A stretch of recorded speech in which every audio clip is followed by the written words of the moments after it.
I'm Paul Walker, and we're here on the big island of Hawaii to meet one of the coolest guys on the planet, another man of action, marine ecologist Enrique Sala. Enrique is on a global mission to find and identify the most pristine ocean environments on the planet. Now, these extreme wild areas will give us an idea of just exactly what we stand to lose if we don't take immediate action to preserve these places. And there he is. Hey. What's up? How you doing? Paul, how are you? Good to see you. Good to see you. Tanks are ready. We can go diving if you want. Let's rip. Let's get out of here.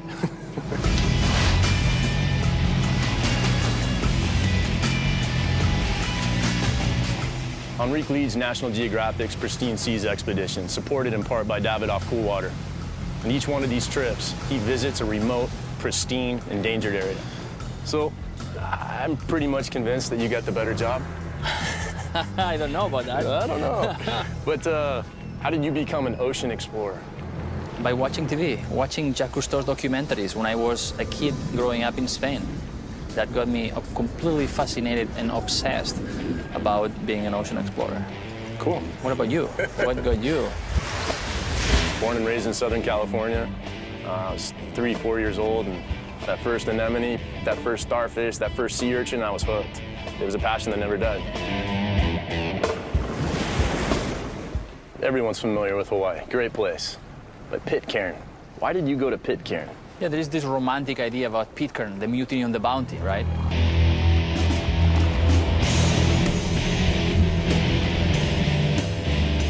But we went there because it's one of the last pristine places left in the ocean.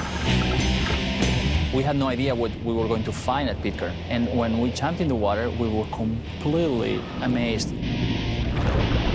We were surrounded by 10, 15 sharks coming to check us out. These fish probably had never seen humans before.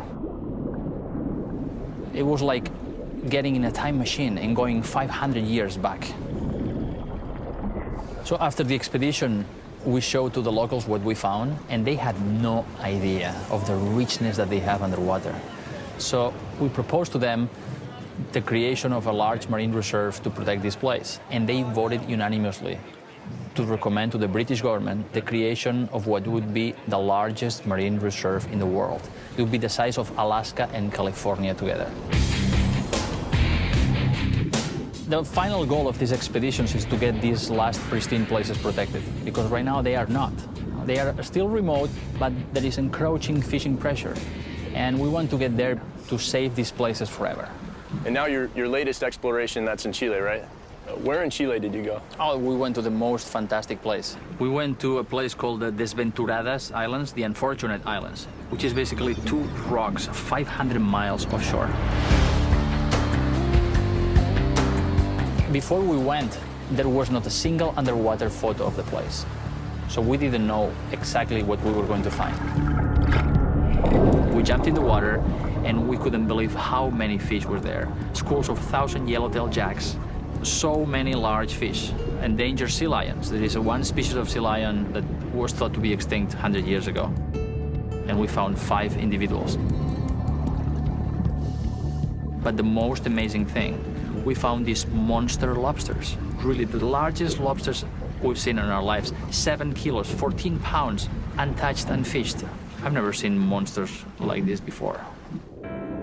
So next step is telling the local people this treasure that they had no idea about and inspire them to protect it, because even though the place is remote, international fishing fleets are already getting there. So we need to save it before it's too late. So for those of us that aren't marine biologists, that didn't complete school, what can we do to protect the oceans? Well, there is one thing that we can do that is really, really important, which is support the creation of marine reserves, which are like fish banks, places that are close to fishing, where marine life comes spectacularly. Right. Right now, only 1% of the ocean is protected. That's nothing. And scientific studies recommend that at least 20% should be protected. So we have a long way to go. And the other thing we could do is just by getting out there and exploring, we're actually doing some good, right? Exactly, that's the first step. People will protect only what they love, and people love only what they know. So the first thing is to get down there, explore, and get to know it.